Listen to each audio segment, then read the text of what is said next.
Hello, this is Mel. Welcome to my channel, The Evanscape. For those of you who haven't yet subscribed, please do so. If you're just stopping by to see what it's about, that's okay too. Please just give my video a like. Now, today I want to discuss something that's been sort of, well, I wouldn't say bothering me, but as a writer, it's something that I've been thinking about as I've been assessing my own writing and my own storytelling techniques and character development and really thinking about the type of characters that I want to write. I've been told I write snarky characters, but I'm not sure how true that is. Even so, that's not the point of this little video. So I made this video. By the way, this is not scripted. I am just doing this because it's in my head and I was just going through some of my own writing. So a while back on Twitter, while here maybe a year and a half, 2 years ago, maybe even longer, because these days the times just merge into one another. So something you think happened 2 days ago happened a month ago, that kind of thing. But a while ago, someone had created a collage on Twitter with that comprised of different images of urban fantasy book covers, YA, adult, just urban fantasy. And I think it was a guy who did this, but these books were books that featured female protagonists, and all of them had on the cover, well, I think they all looked exactly alike. And all of them had on the cover a young female, often dressed in tight leather pants or some other kind of tight getup. Sometimes her navel was exposed, but generally speaking, she tended to have on her person a weapon. A sword, a knife, a gun, a bow and arrow, just a weapon. She always has a weapon, and she was always dressing in a sexy badass pose, the type kind of. And someone, I guess the poster wanted to draw attention to this and question the validity, if you, maybe that's not the right word, of female characters as being portrayed in fiction, fantasy fiction, more specifically, since almost all these cases it was a fantasy story. And it sparked some controversy. There were people who didn't like the fact that certain books were being called out, or that all the books were being called out, especially since they were all written by female authors. And many people pointed out that this Mary Sue character, that is a Mary Sue character. For those who don't know, a Mary Sue character is often a female character who seemingly knows from the get-go how to do everything perfectly. Perfect fighter, perfect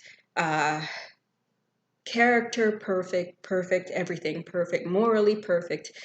She's just a tough ass, and she's a badass, and she knows how to fight, and she knows how to wield weapons, she knows how to fix equipment, she knows how to drive a spaceship or any kind of vehicle, a motorcycle. She was just this perfect kick-ass character. And many people pointed out that the Mary Sue character is in fact a direct response to the damsel in distress, which is often the way that women, female characters, young female characters especially, have been portrayed in literature and fiction and movies and television forever. And so this character was a kind of complete 180 of the damsel in distress, which is in fact accurate, but does that make it any more okay? The general consensus, at least from my POV, is that it's not okay. I think this character is an over-the-top character, and I have this tendency where it's sometimes hard for me to put things into words right off the bat. I just know I don't care for something, but I've never truly been able to understand why. And when I saw that collage, there was something that hit me, because at the time I had started work on my urban fantasy story, which I will tentatively refer to here as Midnight.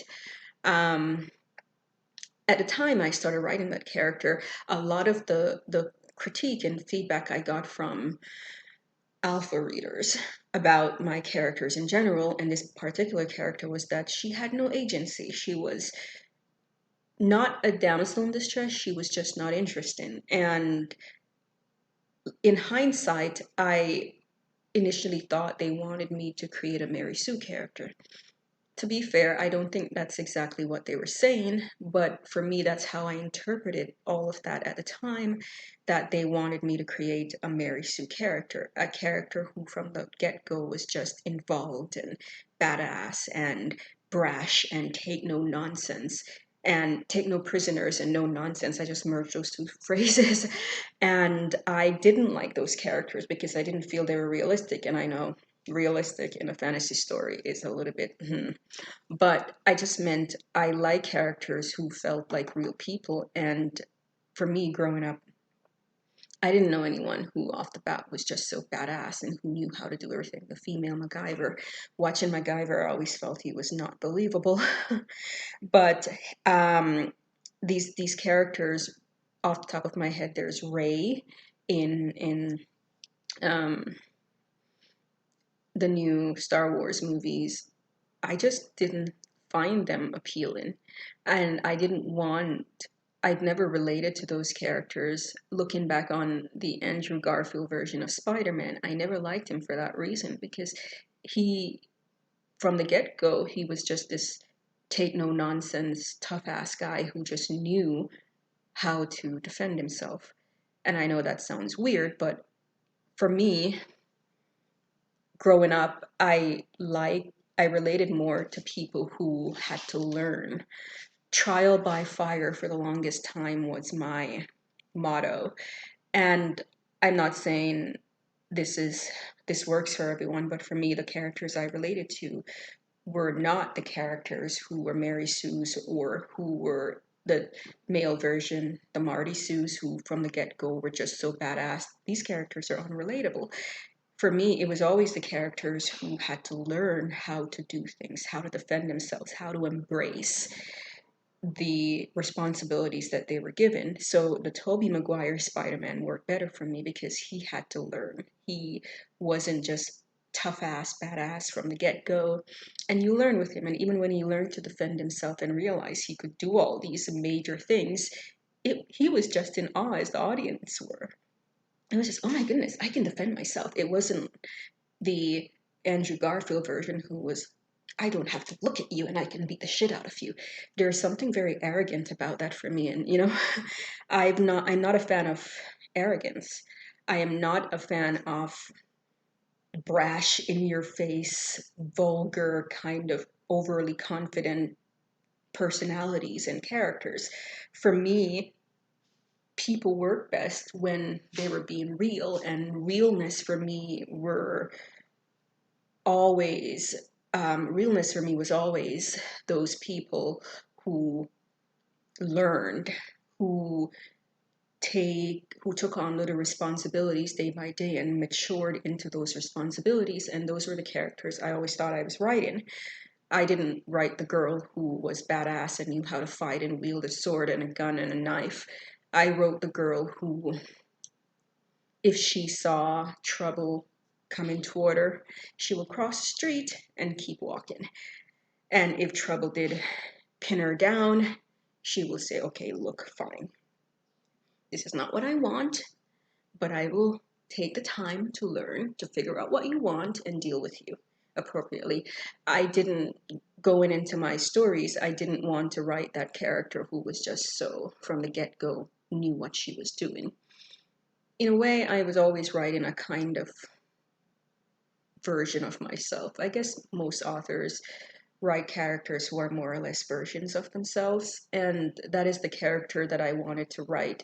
Just someone who learned along the way and not someone who became a kung fu master in into chapters, or by the end of a single book, I just wanted someone who learned appropriately. And so I've never felt any kind of, I never felt I could relate to any of those characters, and I never wanted to write them. So when I saw that collage on Twitter, I believe it was Twitter, I fully agreed with it. I fully agreed with it, and I'm not saying I'm mocking it, but I just don't like it. I don't like those tough ass, badass females who are on the cover and we're just so in your face and cocky and arrogant, and I'm just so badass. Everybody's afraid of me. I can beat the shit out of anyone. I can fix anything. Give me an alien craft and I can fly it in 2 seconds and I can fix it.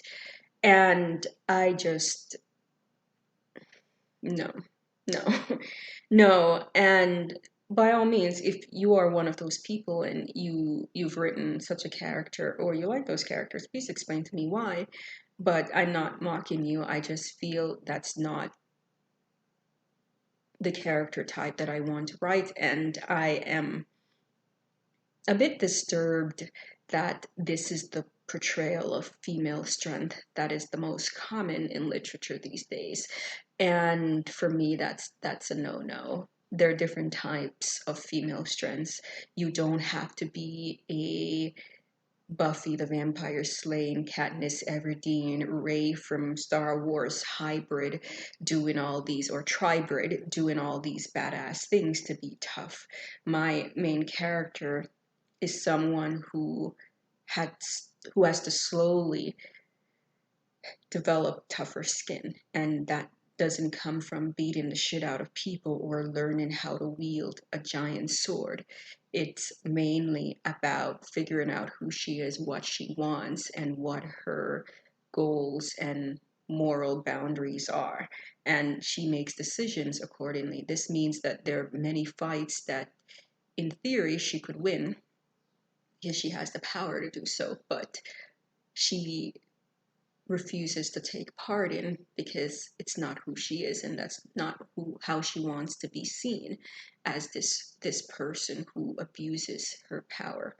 And again, it's not a matter of that these characters often abuse their powers, it's just they're not relatable. I think that's the main point I'm trying to make. These Mary Sue type characters are just not relatable, and that is the point. You can let me know what you think about Mary Sue's versus Damsels in Distress. Not the Damsel in Distress is not a good character either, and but these two characters, the Mary Sue versus the Damsel, are on the complete opposite ends of one another. And maybe that's the point, that there needs to be balance, something in between that isn't a Mary Sue but isn't a Damsel in Distress either. And that's the character that I try to write, the real girl who is in between. She doesn't right off the bat know how to fight, but she's not necessarily a victim who needs to be saved either. She's just a real person caught up in terrible situations and who now has to figure out how to get herself out of this because no one else is there to rescue her. A while back, one of my writing partners mentioned that my characters tend to be lone wolves. They tend to be loners. I never considered it before, but I do write those characters. And now that I'm thinking about it, it's worrisome because, in a way, my characters are also Black women. And there is another trope of the strong Black woman character that exists. And this is a problematic character as well because she is often a result of society's failure of Black women. Black women don't benefit from patriarchy, and Black women generally do a lot of things alone. And initially, the strong Black woman was something that Black women ourselves, embraced as a means of being proud of the fact that we had to, fight for everything we achieved, that no one gave it to us, and that was something to be proud of, but ultimately everyone could use a little help, everyone could use support, everyone could use someone who has their back. And the fact that my characters tend to be loners, they tend to be young women who are like, there's no one else here and I have to do this alone. It was not a conscious decision at all, but maybe because as a young Black woman who've often felt I had to do things alone and figure things out alone, it was just what I was used to. You know, you write what you know, and that's what I've always known. So that's not intentional by any means. My characters are often loners who face the world alone to some extent, and I think I was just writing what I knew. And it was not my intention to write a strong Black woman character. But in a way, I feel okay with my characters, because they do feel real. Yes, they're doing things alone, but they feel like real characters. They're not Mary Sue's and they're not damsels in distress. They are, in fact, between these two extremes, which I'm proud of. But